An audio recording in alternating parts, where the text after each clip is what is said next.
Salut! Belle journée pour Charlie Dubois. J'ai après tourner un film pour le site de Rivière-aux-Graines. Bah oui. Tu réussis à aller chercher ça dans le bois comme ça? Alors, c'est pas pour le matin, il faisait beau, il se fait pas pire, mais là, il s'est mis à mouiller, là, je suis obligé d'arrêter. Là. C'est la première fois de ma vie que je charrie du bois au milieu de février avec un 4 roues. Je vais aller me plumer des martes, j'ai 3-4 martes à plumer, 4-5. Je vais lancer le bois chauffeur, je vais tomber dans la fourrure. En passant, je salue tout le monde de Rivière-aux-Graines que je connais. Là. Les Pinettes, les Mareurs, les Bretons, tous ceux que j'ai déjà connus dans le temps que j'avais le chalet là.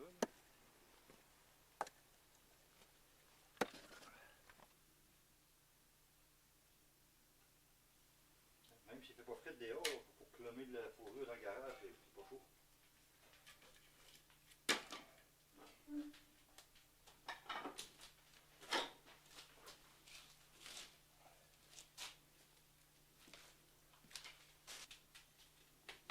Ouais, mais moi j'ai trappé pas mal avec Yvon. Le premier gars qui a trappé avec moi, c'était Julien Lemon.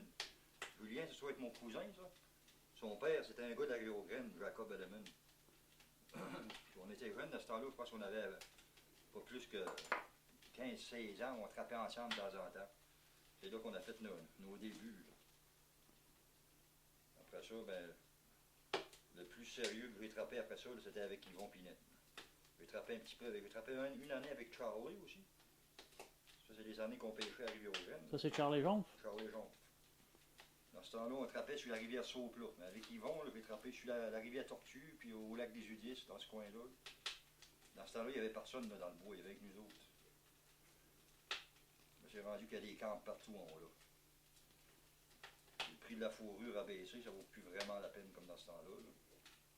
C'est aussi payant juste de l'arranger la fourrure que d'attraper.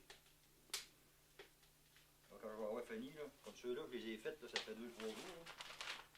Là. Je les ai fait sécher sur le moule, sur le côté du cuir. Puis après ça, tu les vires d'abord, puis ça donne ça. Là, ils sont prêts pour la vente. Là, c'est une belle marque brune. Celle-là, elle est belle aussi, mais elle est plus pâle, celle-là. C'est les brunes qui sont le plus en demande. Elles sont plus chères. Elle est pâle un peu aussi. Ça, c'était M. Baudin qui a pogné ça. C'est Bernard Baudin.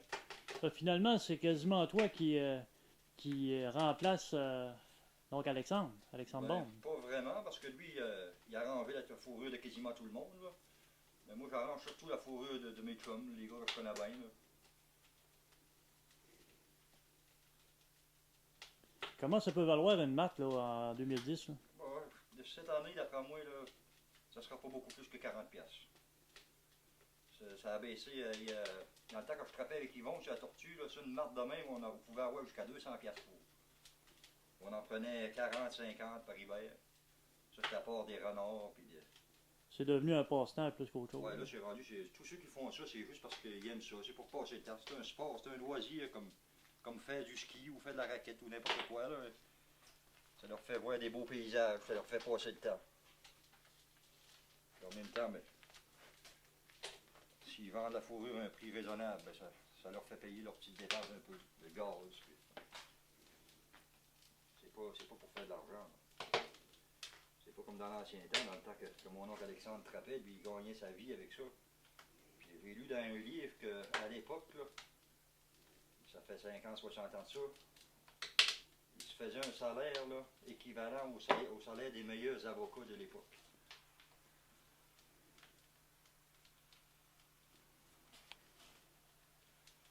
On est connu pas mal du monde à Rivière-aux-Graines quand j'étais là, quand on pêchait la morue puis le bourgeot.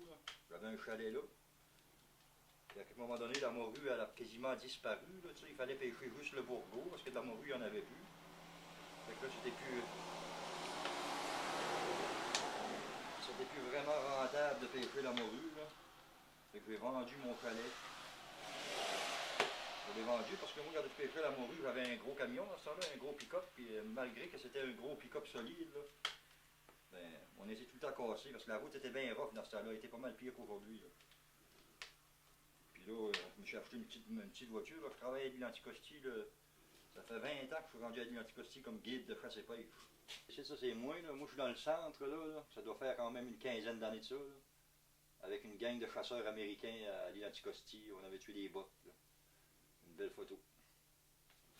Je pense que ça va faire 22 ans cette année que je vais là. Je guide l'été pour la pêche au saumon, puis l'automne pour la chasse au chevreuil. Jusqu'au 1er décembre. À chaque année, j'arrive ici le 1er décembre. Je fais 6 mois par année. Oui, M. Baudin. Et y en as-tu pris d'autres? Oui.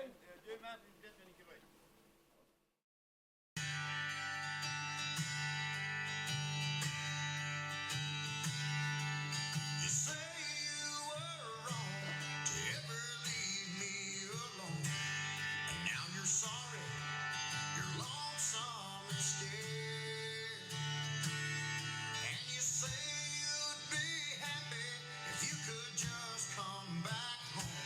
Well, here's a quarter, call someone who cares. Call someone who'll listen and might give a damn. Maybe one of your sordid affairs. Won't you come right here and Il faut faire attention pour pas la partir aussi. Hein. Surtout quand c'est une caméra à côté, c'est pire. Ah oui, c'est pire, ça me rend à rouler un peu.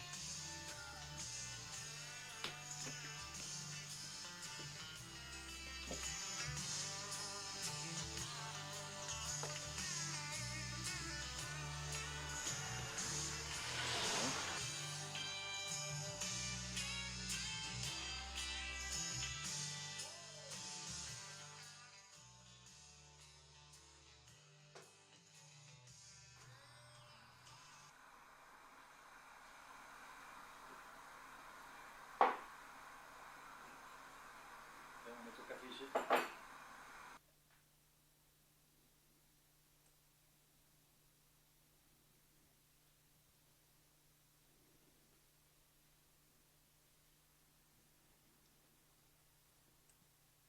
Je vois justement l'annonce à Charles Jonf, là, le contracteur du village. Là.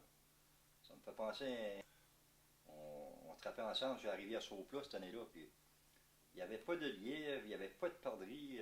On avait trouvé une cabane de castor. On a mangé du castor quasiment 15 jours de temps. On était écœurés de manger du castor. Il n'y avait pas moyen de prendre un lièvre, pas de piste de lièvre, rien en tout. Puis on avait vu une piste de porc-épic à une place pas bien loin du camp. Ça fait que un matin, moi, je m'en vais vers la tortue, puis lui, Charlie, il s'en va vers la bouleau pour aller voir les autres pieds. Je reviens le soir, en rentrant dans le camp, Charlie est allongé sur le lit. Puis le chaudron, ça sent bon dans le camp. Hey, il dit as-tu tué un porc-épic? Là, il parle pas. Fait que je rouvre le chaudron, moi, puis je remplis mon assiette, puis je me bourre la face. C'était bon en tabarnouche. Je dis à quelle place t'as fait ça, ce porc-épic-là? Il dit c'est pas du porc-épic, ça. Je dis comment ça? Je dis c'est quoi? Il dit c'est ton chien. Parce que la veille, on avait tué mon chien, vu qu'il n'y avait quasiment rien à manger pour nous autres, on a dit si on tue pas le chien, parce qu'il fallait le nourrir, ce chien-là aussi. Là. Fait qu'on avait tué le chien la veille, puis je l'avais laissé sur le bord du lac. Mais lui, Charlie, là, cette journée-là, le lendemain, il a plumé le chien, puis il a ramassé les deux pattes dans l'arrière, puis il a fait cuire ça. Puis je vais manger ça, moi j'étais sûr que c'était du porc-épic quand je l'ai mangé, c'était aussi bon que du porc-épic. C'était un jeune chien qu'on avait monté dans l'automne, là. Puis on n'avait pas mangé, on n'avait pas apporté de manger pour le chien. Nous, on pensait de le nourrir avec des restants de lièvre, puis de perdrix, puis de n'importe quoi. Puis en fin de compte, on a tué le chien pour s'en débarrasser, puis Charlie me l'a fait manger. Je l'ai haï depuis ce temps-là.